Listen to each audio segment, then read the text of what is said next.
Assalamualaikum and greetings to my lecturer, Dr. Siti Norma. My name is Muhammad Iqmal Iskandar bin Hafiz. Today, I will be presenting the title, The Acceptance of People Consuming Korean Food in Asia. Now, let's move to the introduction first.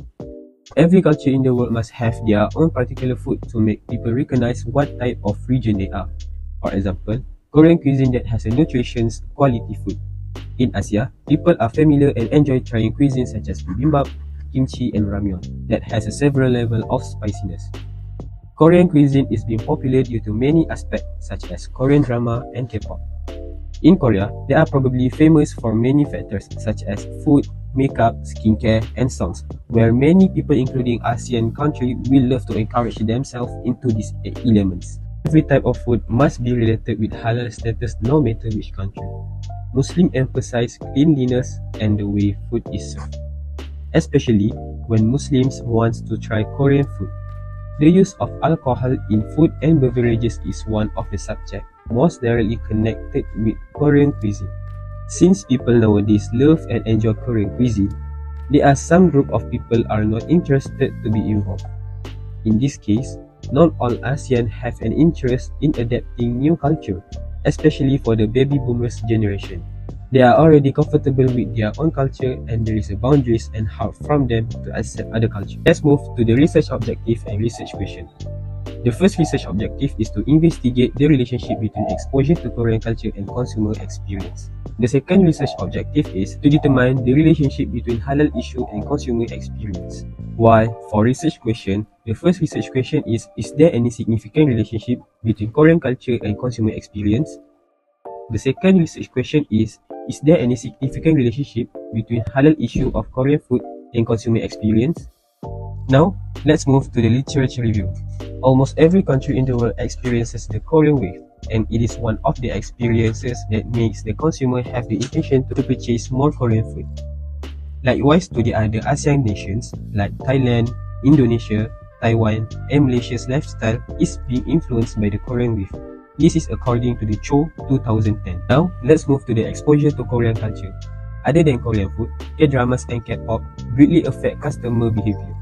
Positive perception of Korean businesses and products can be developed through exposure to these cultural items. The elements of K-drama and K-pop, including idols with fashionable appearance and attractive looks, instill a sense of imitation, intention, and positive attitudes towards Korean products.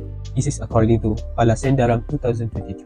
So, the relationship between exposure to Korean culture and consumer experience, according to So Kum-Yoki and Nur Izzah Jamil 2022, exposure to Korean shows is one of the significant terms of Korean culture. It can enhance consumer experience by delivering the cultural knowledge, which can influence the consumer to travel decision, product preference, and other things that related to Korean culture. Now, let's move to the halal issue. According to Choi and Jong 2019, while Muslim consumers hold certain extra feelings that make them different, usually Muslim consumers are well aware of halal and have quiet and updated common mass about the consumption and buying of halal foods. Relationship between halal issue and consumer experience. According to Al-Uyana Muhammad Amin 2020, some of Korean cuisine businesses are proactively working towards halal certification, proving a dedication to satisfying the cultural and spiritually requirement of Muslim consumers. By fostering belief and confidence among Muslim consumers, this assertive strategy may greatly enhance the consumer experience and result in more engagement and beneficial brand views. Let's move to the theoretical framework. According to this research, Korean culture and halal issue have a positive relationship with consumer experience. Now, let's move to the discussion. Customer demand and desire for Korean cuisine are substantially improved by increased exposure to Korean culture through platforms such as K-dramas and K-pop. Exposure to Korean culture is very crucial in forming customer preferences and lead demand to Korean food. The study indicates how crucial of halal concerns are in affecting how Korean cuisine is proficient by consumers, especially Muslims. Focusing on halal concerns is essential for drawing in and keeping Muslim consumers, and by figuring out this important aspect. Now, let's move to the last part, which is conclusion. The results reveal that consumer preferences are significantly shaped by exposure to Korean culture, particularly through Korean drama and K-pop. The report also highlights how essential it is to meet Muslim consumers' desires for halal food. This study offers valuable insight on the variables affecting consumers' experiences with Korean food. That's all from me. Thank you.